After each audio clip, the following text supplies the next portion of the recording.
Nous allons partager avec vous la parole de Dieu avec les auditeurs de la radio La Voix de l'Évangile, nos amis internautes, nos francophones qui se trouvent un peu partout à travers le monde. Je vous demanderai d'ouvrir vos Bibles dans Philippiens 2. Philippiens 2, nous allons tenir compte des versets 19 à 24.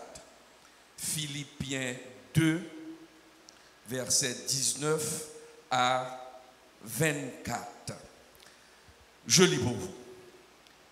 J'espère dans le Seigneur Jésus vous envoyer bientôt Timothée, afin d'être encouragé moi-même en apprenant ce qui vous concerne. Car je n'ai personne ici qui partage mes sentiments pour prendre sincèrement à cœur votre situation. Tous, en effet, cherchent leurs propres intérêts et non ceux de Jésus-Christ. Vous savez qu'il a été mis à l'épreuve en se consacrant au service de l'Évangile avec moi comme un enfant avec son Père. J'espère donc vous l'envoyer dès que j'apercevrai l'issue de l'état où je suis. Et j'ai cette confiance dans le Seigneur que moi-même aussi j'irai bientôt vers vous. Seigneur, nous te disons merci pour ta bonté, merci pour tes multiples bienfaits.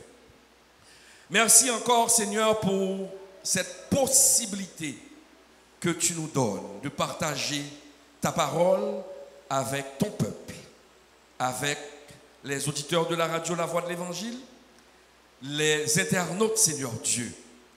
Nous te demandons que ces paroles tombent dans une bonne terre, afin que ces paroles puissent porter fruit dans la vie de chaque personne ici présente dans le temple, de chaque auditeur et de chaque internaute. Nous te prions ainsi, dans le nom de notre Sauveur Jésus-Christ. À lui seul sera toujours la gloire, au siècle des siècles. Amen. Chers amis, ce passage de Philippiens 2, versets 19 à 24, est considéré par plusieurs théologiens comme le passage le plus triste de la Bible. Un passage triste. Pourquoi ce passage est considéré comme un passage triste? Parce que Paul a clairement dit qu'il cherche quelqu'un, mais qu'il ne pouvait pas trouver une personne qui partageait les mêmes sentiments que lui. Laissez-moi vous faire comprendre le contexte de cette épître, de cette lettre de Paul. En effet, à l'époque de l'apôtre Paul, ce dernier a été jeté en prison pour avoir prêché l'évangile, parce qu'il refusait de compromettre la vérité de l'évangile que Jésus lui-même en personne lui avait révélée. On se le rappelle, sur cette route appelée Damas. Beaucoup des lettres de Paul qu'il a écrites sont des lettres qui ont été rédigées pendant qu'il croupissait en prison, pendant qu'il croupissait derrière des barreaux. Ces lettres sont souvent appelées, amis auditeurs, membres de l'Église, des lettres de la captivité ou encore des épîtres de la captivité. Nous pouvons citer la lettre aux Éphésiens, la lettre aux Colossiens, aux Philippiens et celle adressée à Philémon. Au moment où Paul écrivait ces lettres, pourquoi on a appelé ces lettres des lettres de la captivité? C'est parce que Paul était en prison. Selon ce que nous indiquent les Écritures, l'église de la ville de Philippe était ou encore est la première église implantée par l'apôtre Paul en Europe. Elle appartenait à l'Empire grec et était devenue une colonie romaine. Paul et Silas ont donc prêché l'évangile du royaume et ont transformé le cœur de beaucoup d'habitants de cette ville à un point tel qu'une commerçante, une très grande commerçante de cette ville s'était convertie. Quelque temps plus tard, ne pouvant plus se rendre à Philippe à cause de son incarcération, parce que Paul était en prison, l'apôtre Paul avait décidé d'envoyer quelqu'un pour aller soutenir, nourrir, consolider la foi des fidèles de cette église qui a été ébranlée par de faux enseignants. Mais la question que Paul se posait, amis auditeurs, membres de l'église, amis internautes, mais qui devait-il envoyer? Et c'était là le problème de Paul. Car Paul savait que beaucoup de ces hommes qui se trouvaient dans l'église n'étaient pas sincères. Oui, ils n'étaient pas sincères et ne défendaient que leur cause et non celle de Dieu. Il voulait s'assurer, amis, membres de l'église, d'envoyer auprès du peuple de Dieu un homme qui partageait ses sentiments et qui avait à cœur, ou encore qui avait un cœur de berger et non celui d'un mercenaire. Un mercenaire qui dénaturait l'évangile de Jésus-Christ pour assouvir ses désirs mesquins. Dans sa lettre aux Philippiens, inspirée par le Saint-Esprit de Dieu, Paul est monté au créneau pour dénoncer ces hommes qu'il a lui-même traités de chiens. Nous pouvons lire dans Philippiens 3, verset 2, versets 18 et 19, Paul déclare aux membres de cette église, il dénonçait les manœuvres de ces mercenaires dans ces églises, et c'est la raison pour laquelle il a traité ces mercenaires de chiens.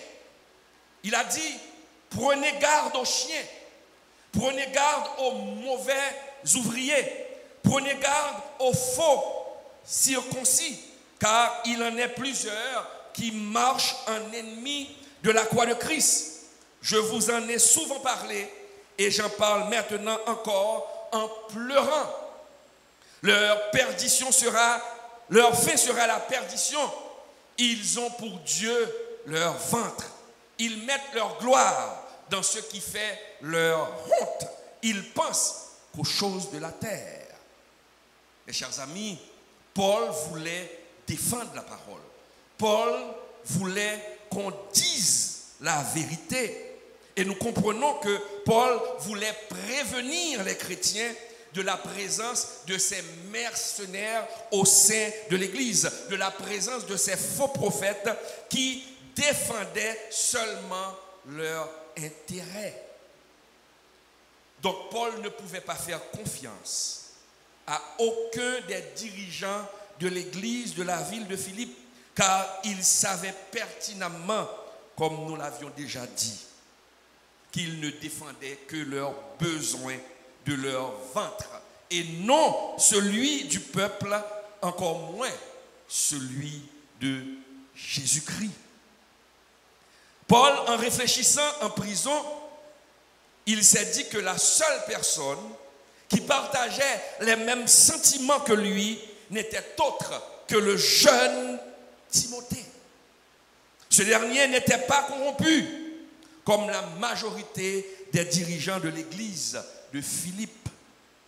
Au soir de sa vie et dans une cellule, l'apôtre Paul ne pouvait créditer personne d'autre que Timothée pour s'occuper des affaires de Dieu, car il a été trahi, abandonné par plusieurs de ses compagnons qui se sont laissés séduire par les attraits de ce monde perdu. L'apôtre Paul, dans sa souffrance, a fait mention de certains de ces hommes dans l'une de ses correspondances. Ces hommes qui l'ont abandonné, ces hommes qui l'ont critiqué. Nous pouvons lire dans 2 Timothée 4, verset 10-15. Paul déclare, il parle de ces hommes qui l'ont abandonné. Il dit, car Démas m'a abandonné par amour pour le siècle présent, et il est parti pour Thessalonique. Crescens est allé en Galatie, Tite en Dalmatie, Luc seul est avec moi. Prends Marc et amène-le avec moi, avec toi, car il m'est utile pour le ministère. J'ai envoyé Tychique à Éphèse. Quand tu viendras, apporte le manteau que j'ai laissé à Troas, chez Carpus, et les livres, surtout les parchemins. Alexandre, le forgeron, m'a fait beaucoup de mal. Le Seigneur lui rendra selon ses œuvres. Garde-toi aussi de lui, car il s'est fortement opposé à nos paroles. Mes chers amis, la question que nous sommes en droit de nous poser, pourquoi Paul a été abandonné et a fait face à tant d'opposition? Paul a été abandonné pour la simple et bonne raison. Il avait refusé de faire des compromis avec l'évangile de Jésus-Christ en mélangeant le solennel avec le vil. Paul ne parlait pas pour plaire aux hommes. Il ne faisait que défendre les intérêts de l'évangile. L'homme sur la route de Damas, l'homme de la route de Damas, ne cherchait pas la faveur des mortels, qui n'est que vanité, mais il cherchait d'abord, premièrement, la faveur de Jésus-Christ, qui est à l'image du Dieu vivant.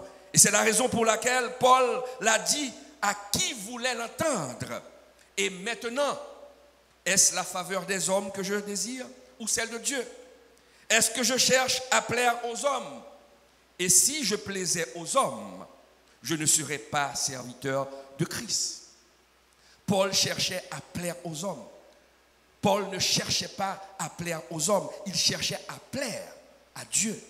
Quand il prêchait, il défendait la parole de Dieu. Il ne se souciait pas des on-dit, mais il se souciait de ce que Dieu pensait de lui.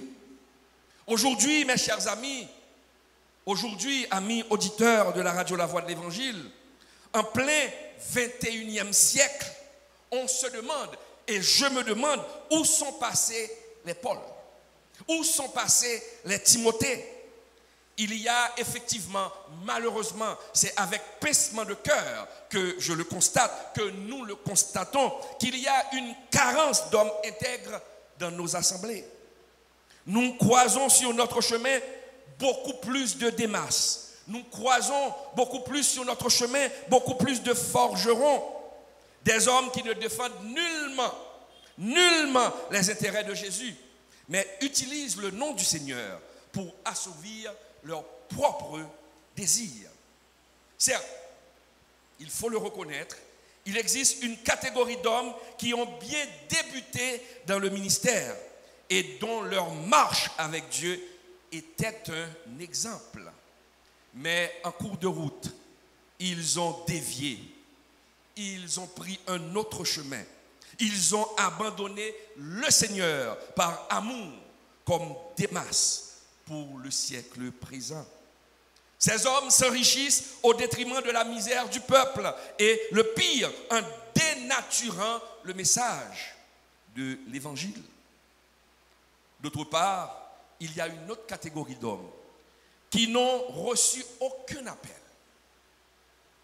appel du Seigneur pour le ministère et qui vont dans une école théologique pour devenir pasteurs et pour venir égorger le peuple. Ils n'ont reçu aucun appel, mais ils ont vu, ils ont constaté une église remplie de personnes. Et pourquoi ne pas me rendre à une école théologique pour apprendre la théologie, pour devenir pasteur, pour faire beaucoup d'argent? Ces hommes-là n'ont reçu aucun appel. Ce sont des voleurs, ce sont des mercenaires, ce sont des personnes qui attirent la malédiction du Seigneur sur eux-mêmes. Et Dieu le dit, on ne se moque pas de Dieu. Ce qu'un homme aura semé, il va le récolter. Des hommes qui ne disent pas la vérité, qui refusent de dénoncer le péché. Imaginez sur la chair de l'Église qu'il y a des homosexuels qui se prélassent, des homosexuels qui chantent, des homosexuels qui parlent en d'autres langues. Mais les responsables de certaines églises ont peur de dénoncer, ont peur de parler pour ne pas vexer les gens. Mais quelle est votre mission en tant que serviteur de l'Éternel? Et c'est la raison pour laquelle Dieu demande, à travers les ondes, Dieu vous demande, où sont les Paul, où sont les Timothée qui dénoncent le péché? Et c'est la raison pour laquelle Paul a dit qu'il était triste, car personne ne partageait les sentiments qu'avait Paul en lui. Paul voulait défendre la parole de Dieu. Et que voulez-vous défendre? Est-ce que vous voulez défendre vos intérêts? Est-ce que vous voulez défendre vos biens au détriment de la parole de Dieu? Quand on défend la parole de Dieu, Dieu vous donne tout le reste. Et c'est la raison pour laquelle Dieu a utilisé la bouche du prophète pour dénoncer ces faux prophètes qui se trouvent au sein de l'Église, en disant à ces faux prophètes que vous me déshonorez auprès du peuple, de mon peuple, pour des poignées d'orge et des morceaux de pain, en tuant des âmes qui ne doivent pas mourir et en faisant vivre des âmes qui ne doivent pas vivre, trompant ainsi mon peuple qui écoute le mensonge. Ézéchiel 13, versets 19 à 23. Le Seigneur dit des hommes qui tuent des âmes qui ne doivent pas mourir et qui fait vivre des âmes qui devraient mourir. Parce que quand un pasteur se tient du haut de la chair pour dire que tous les homosexuels iront au ciel, que tous les homosexuels ont leur propre ticket, ont déjà leur ticket pour le ciel, qu'est-ce qu'il est en train de faire? Il est en train de décourager ceux et celles qui marchent dans la sanctification. Donc des gens qui devraient vivre, ces faux prophètes sont en train de tuer ces gens-là. Et des gens qui devraient mourir, qui devraient se repentir de leurs fautes, à travers leur message, ils font vivre ces gens-là. Et c'est pourquoi Dieu dit qu'il va juger ces faux prophètes qui dérangent, qui est en train de salir l'évangile de Jésus-Christ. Mais en réalité, ils sont en train de se salir eux-mêmes. Mes chers amis, le Seigneur, la parole de Dieu nous révèle. Dans la parole de Dieu, Dieu nous révèle qu'il existe deux types de loups. Et nous devons ouvrir nos yeux. Quand on est à l'église, nous devons évaluer les enseignements qu'on nous donne pour voir ce qui est dit sur le rôle de la chair. Est-ce que c'est biblique? Est-ce que cela relève du logos? Ou est-ce que le pasteur, est-ce que l'évangéliste est en train de parler de sa propre personne à partir de ses réflexions? Est-ce que ce pasteur est en train de raconter ce qu'il pense, mais n'enseigne pas ce que la Bible lui commande d'enseigner? Je disais, il existe deux types de loups. Il existe le voleur et il existe le mercenaire. Les voleurs sont ces hommes qui n'ont aucune vocation, comme je le disais tout à l'heure. Ils vont dans une école théologique, ils n'ont reçu aucun appel, mais ils rentrent dans le ministère pour égorger les brebis, pour vous égorger.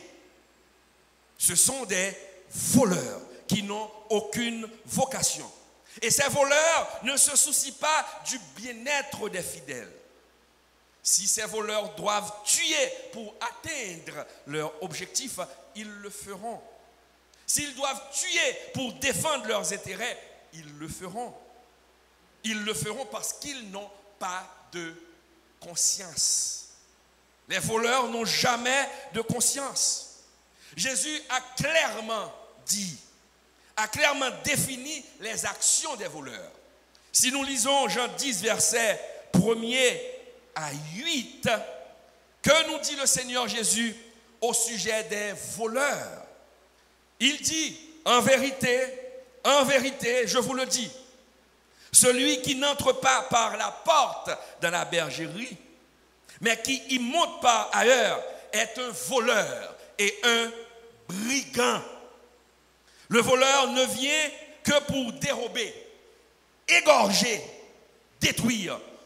Voici les caractéristiques des voleurs, des hommes qui n'ont aucun appel.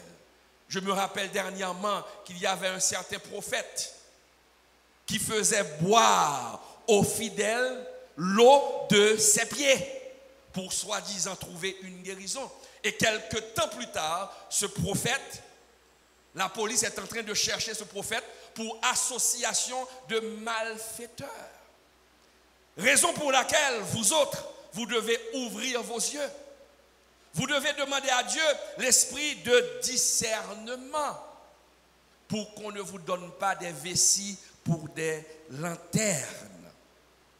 Le voleur est venu pour égorger.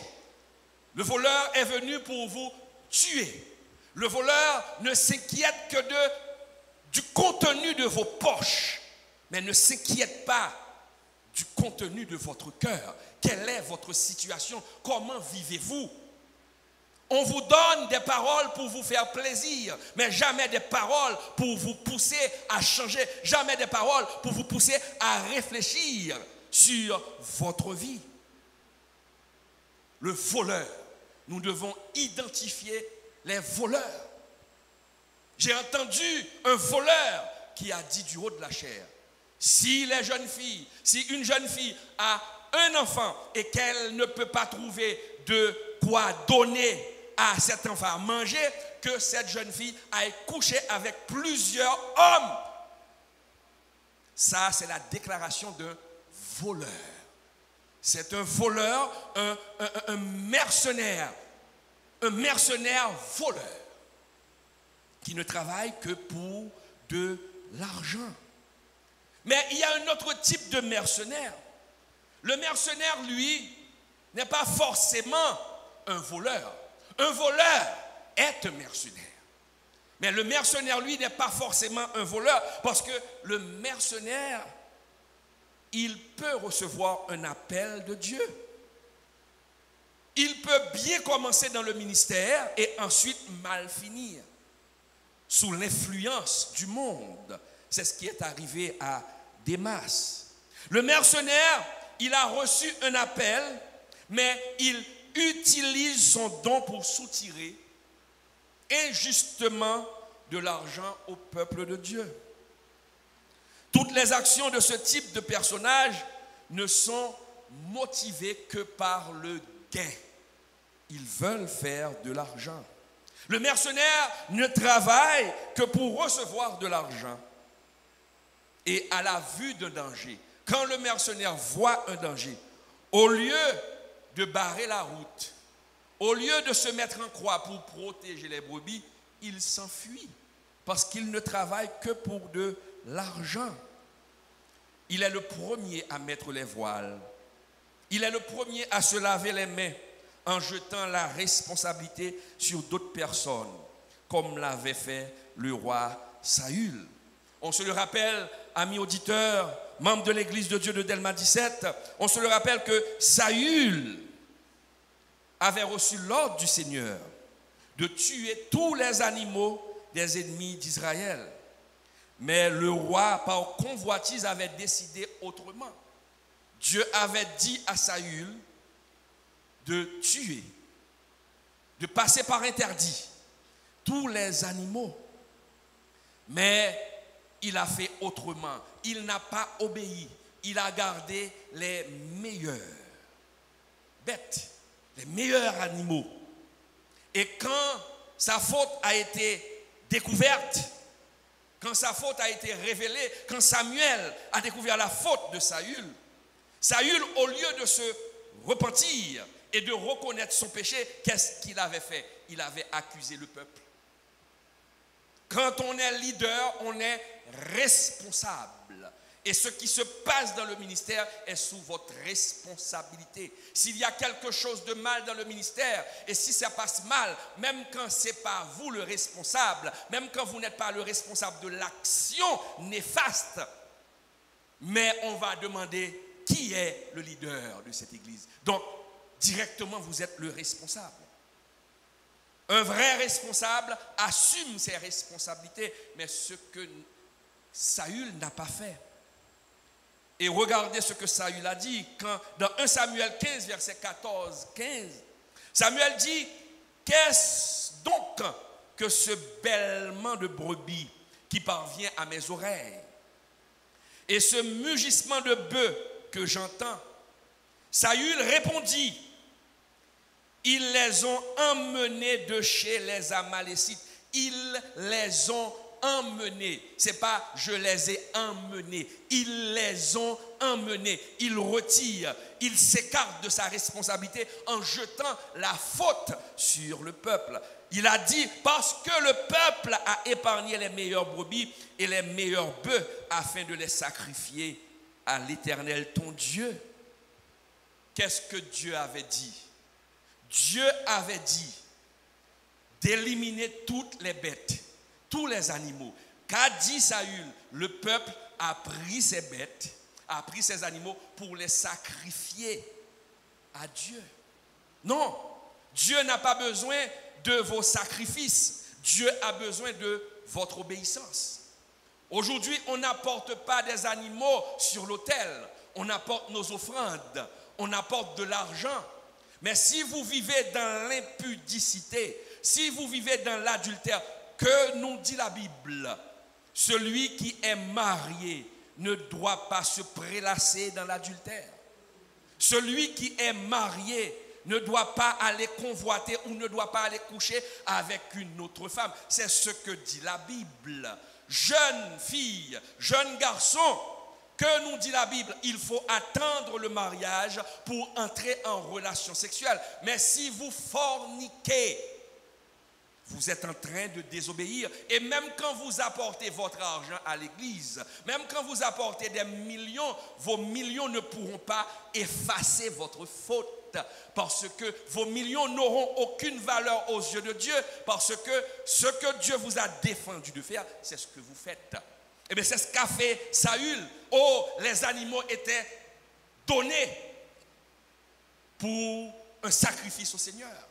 Non, le Seigneur n'a pas besoin de vos sacrifices. Le Seigneur n'a pas besoin de votre argent. Le Seigneur a besoin de votre obéissance. Bien sûr, quand on vient à l'église, nous devons apporter, et c'est pourquoi la parole nous dit, quand on vient à l'église, venez apporter à la maison de Dieu votre argent. Pourquoi? Parce qu'il faut de l'argent. On est encore sur terre. La caméra qui se trouve là, ça coûte de l'argent. Le micro, ça coûte de l'argent. Le bâtiment, ça coûte de l'argent. Mais l'argent ne va pas tomber du ciel. Vous devez vous-même donner de l'argent. Mais en donnant de l'argent, il faut savoir comment vous allez donner de l'argent. Parce que Dieu regarde dans le cœur de celui qui donne pour recevoir l'argent. Et c'est pourquoi si nous lisons dans Exode 25, quand Dieu avait dit à Moïse d'aller prendre une offrande dans la main du peuple, mais qu'est-ce qu'il avait dit? De tout homme de bon cœur. Tout homme de bon cœur. Quel est l'état de votre cœur? Quel est l'état de votre vie? Amis auditeurs, chers membres de l'église, quel est l'état de votre vie? Est-ce que votre vie est conforme? Que nous dit la parole de Dieu dans Romains 12? Le thème de l'église de Dieu de Delma 17 pour cette période, que ne vous conformez pas au siècle présent. Qu'est-ce que cela veut dire de ne pas vous conformer? Ne ressemblez pas au monde. Vous êtes du monde, vous faites partie du monde, mais vous ne devez pas faire les œuvres du monde. Dieu regarde dans l'état de votre cœur. Dieu regarde au cœur. Dieu ne regarde pas le contenu de vos poches. Donc, quand vous donnez de l'argent, il faut donner de l'argent tout en étant dans l'obéissance de la parole de Dieu. Si dans une église, on vous raconte seulement, on ne parle que de succès. Si dans une église, on ne parle seulement que des choses matérielles, il y a de graves problèmes. Parce qu'on ne parle pas au cœur du peuple. Nous avons besoin de l'argent. Il nous faut de l'argent pour vivre, pour venir ici assister à ce culte, notre troisième culte. Vous avez dû payer un tap-tap, payer un taxi. Vous n'êtes pas présenté devant le tap-tap pour dire au chauffeur, au nom de Jésus, laissez-moi entrer, je vais à l'église. Non, vous devez avoir votre argent. Et pour avoir de l'argent, il faut travailler. Mais comment gagnez-vous votre argent? L'argent que vous donnez à l'église, où est-ce que vous prenez cet argent? Mes chers amis, Dieu est un Dieu d'ordre. Dieu veut. Ce que Dieu veut, c'est votre sanctification. Recherchez la sanctification. Cherchez d'abord les intérêts de Dieu. Et c'est pourquoi Paul avait confiance en Timothée. Parce que Paul cherchait les intérêts de Dieu. Mais il a identifié chez Timothée qu'il avait ces mêmes sentiments. Parce que Timothée, son enfant, cherchait aussi les intérêts de Dieu. Et laissez-moi vous dire, amis auditeurs, membres de l'Église, quand on cherche les intérêts de Dieu, Dieu cherche nos intérêts. Et Dieu nous donne ce dont nous avons besoin. Et c'est pourquoi il est dit dans la Bible, cherchez d'abord le royaume des cieux. Qu'est-ce que cela veut dire? Cherchez d'abord les intérêts de Dieu. La voiture viendra.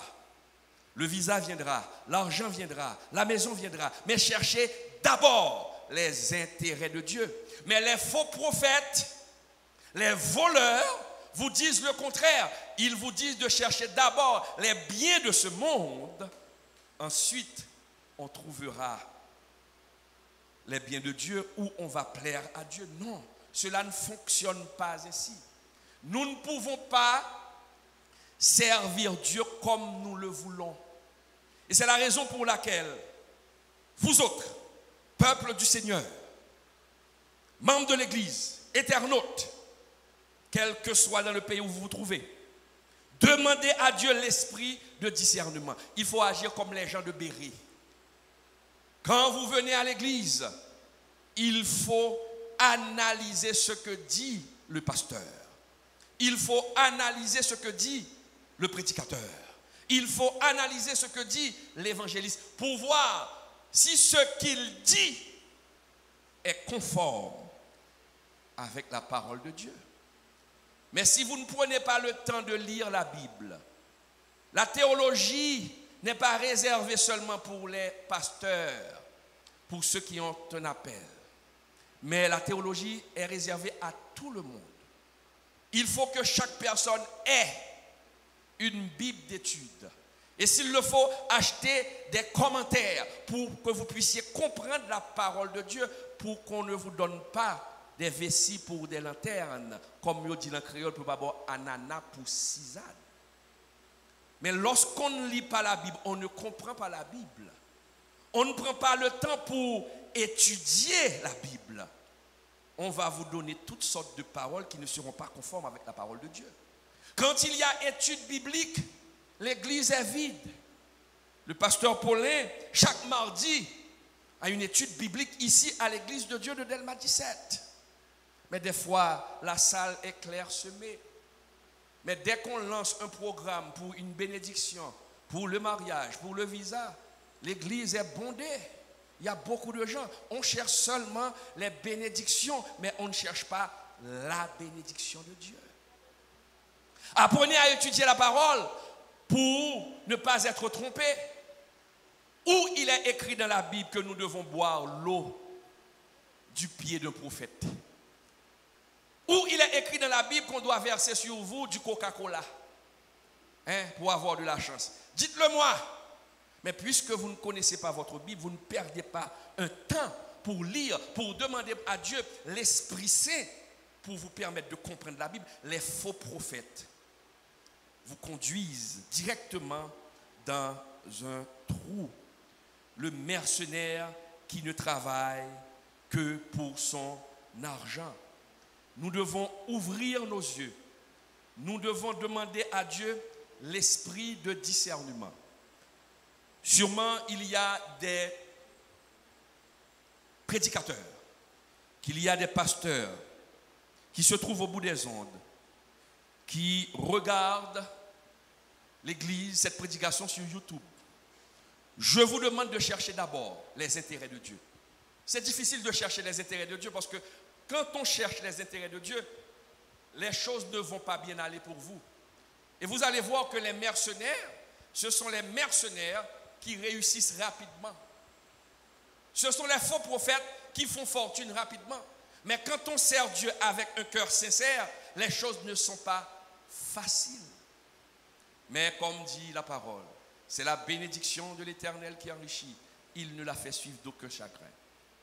Lorsqu'on gagne de l'argent dans de mauvaises conditions, c'est ce que la Bible appelle un gain sordide. Je vous assure, un jour ou l'autre, vous allez mal dépenser cet argent.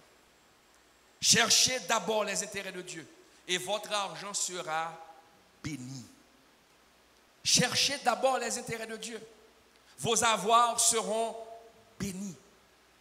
Il faut faire la différence, amis auditeurs, amis internautes, entre la bénédiction de Dieu et les bénédictions de Dieu. La bénédiction de Dieu est beaucoup plus importante. Quand on a la bénédiction de Dieu, on est béni même quand on n'a pas d'argent. On peut trouver cet exemple, la vie de Joseph. Joseph a été jeté en esclavage. Il est entré chez Potiphar. Que nous dit la Bible? L'Éternel était avec lui et il fut prospère. Or, Joseph était un esclave. Il était prospère en quoi? Il avait la bénédiction de l'Éternel. Et Potiphar avait remarqué cette bénédiction dans la vie de Joseph. Et c'est la raison pour laquelle Potiphar a utilisé Joseph.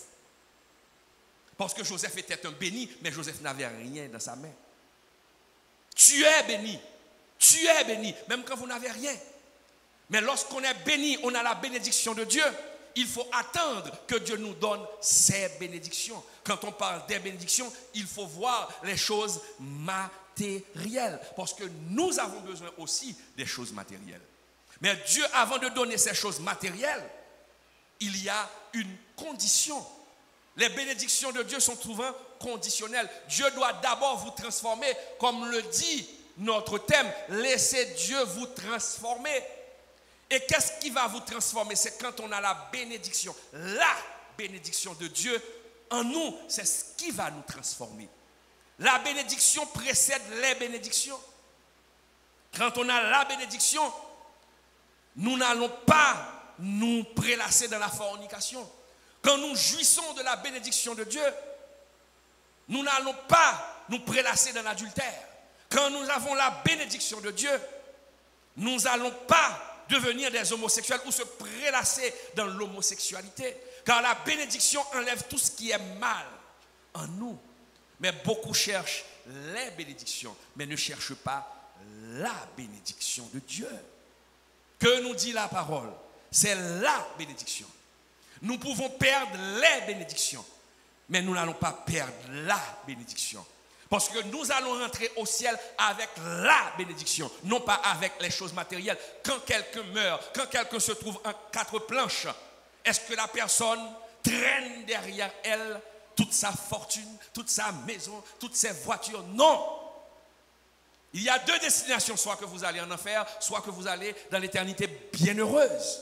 Mais lorsque vous allez rentrer dans l'éternité bienheureuse, le Seigneur ne va pas vous dire où sont vos possessions. Où est votre belle maison? Où est votre belle voiture? Lorsque vous allez rentrer dans l'éternité bienheureuse, mais le Seigneur va vous dire, mais tu as bien utilisé ta bénédiction. Rentre dans la joie de ton maître. Apprenez à chérir d'abord la bénédiction de Dieu pour jouir de ses bénédiction. Soyez des hommes, soyez des femmes qui défendent la parole de Dieu. Et quand on défend la parole de Dieu avec force, quand on cherche à plaire à Dieu, Dieu va vous honorer. Car il est dit dans la Bible, j'honore ceux qui m'honorent. Aimeriez-vous être honoré? Aimeriez-vous que Dieu dise de vous ce qu'il avait dit pour David? David était un homme selon mon cœur. David est un homme selon mon cœur. Aimeriez-vous que Dieu dise la même chose pour vous, pour dire que Jeanne est une femme selon mon cœur, que Jean-Claude est un homme selon mon cœur? Mais pour que Dieu puisse dire, faire cette déclaration, vous devez obéir à la parole de Dieu. Cherchons la présence du Seigneur. Demandons à Dieu de nous garder. Demandons à Dieu de nous permettre de marcher dans la sanctification. Quand on parle de sanctification, mes chers amis, cela ne veut pas dire être isolé du monde, ne faire plus partie du monde, de ne pas avoir des païens pour amis. Au contraire, vous devez avoir des amis païens pour pouvoir les influencer, pour pouvoir les conduire à Christ. Comment vous allez conduire ces païens à Christ? Par votre comportement. Vous ne tenez pas un micro comme je le tiens ici, mais nous sommes tous des prédicateurs. Nous sommes tous des prédicatrices. Et comment peut-on prêcher? Quelle est la force d'une prédication? C'est votre comportement. Si ce que je suis en train de dire là n'est pas dans ma vie, le message n'aura aucune valeur. Le message n'aura aucune force. Et le message ne pourra pas impacter la vie des gens. Parce que ce que je dis, je ne le vis pas. Mais si ce que je dis, je le vis, le message aura beaucoup plus de force. Peut-être vous n'êtes pas prédicateur, vous n'êtes pas un évangéliste, mais vous avez une grande possibilité, votre comportement.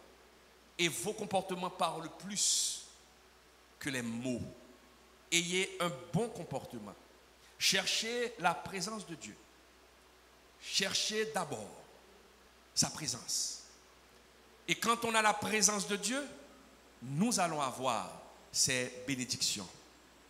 Chers amis internautes, amis de la radio La Voix de l'Évangile, Dieu veut vous bénir. Dieu veut vous bénir, mais Dieu vous demande de défendre d'abord ses intérêts. Prédicateur, peut-être que vous vivez une situation difficile, vous prêchez l'Évangile, mais la situation économique ou votre situation économique n'est pas au beau fixe. Le Seigneur vous dit de continuer dans cette voie, à défendre sa parole. Car le jour arrive, le jour de ton élévation arrive. Car Dieu honore toujours ceux qui l'honorent. Ne vous découragez pas. Jeune fille, tenez-vous ferme. Gardez votre dignité. Attendez le jour ou l'heure où Dieu va amener vers vous votre Isaac.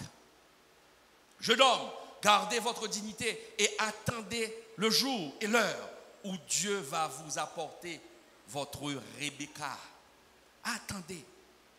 Si on sert Dieu, on est au service du Seigneur, nous devons être patients.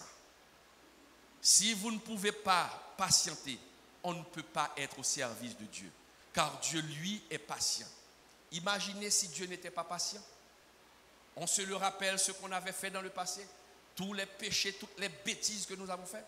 Mais Dieu ne nous a pas attaqués. Dieu ne nous a pas punis en proportion de nos iniquités. Pourquoi? Parce qu'il est patient. C'est à cause de sa patience, aujourd'hui, vous êtes la personne que vous êtes. Donc maintenant, il faut attendre aussi le moment, l'heure que le Seigneur a choisi pour vous élever. Dans les moments difficiles, gardez espoir. Priez. Ne faites pas des bêtises parce qu'il y a un moment difficile. C'est dans les moments difficiles que Dieu va montrer sa toute puissance pour vous délivrer.